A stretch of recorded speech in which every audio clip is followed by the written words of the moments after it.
David Scondy. Pictures the replica up for auction was built for ground tests by the USSR in the 1950 Scredit Bombings View Gallery 4 images. A true rarity of the space race is up for auction at Bonhams in the form of one of the few surviving Soviet sputniks, the ground test version of the first man-made satellite to go into orbit in 1957 that shocked the world in the coldest days of the Cold War, is part of the auction house's air and space sale that takes place at 100 p.m. EDT on September 27.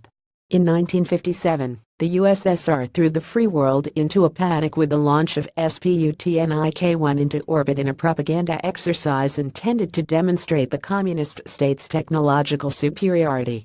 Despite the U.S. government's being aware of the Russian satellite efforts, the result was a political embarrassment for the West that sparked the space race that ended with Neil Armstrong setting foot on the moon in 1969. Despite its success, sputnik-1 was something of a lash-up. The Soviet Union intended to launch a much more complicated satellite, but when the architect of Sputnik, Sergei Korolev, learned that the planned payload wouldn't be ready in time, he ordered a simpler version built.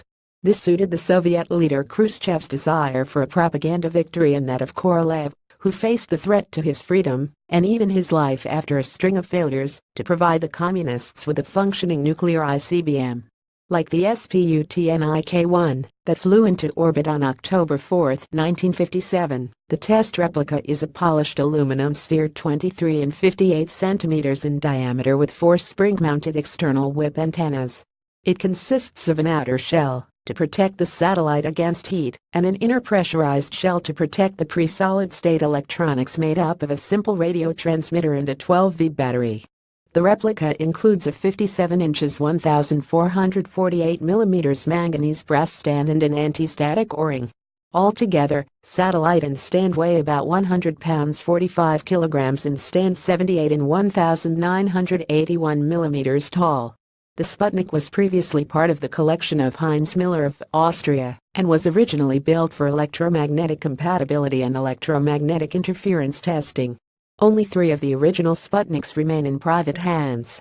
Of the other 2, one is outside Moscow at the Energy Corporate Museum, while the other is at the Museum of Flight in Seattle. The asking price for the Sputnik is US $100,000 to US $150,000. Source: View Gallery 4 images.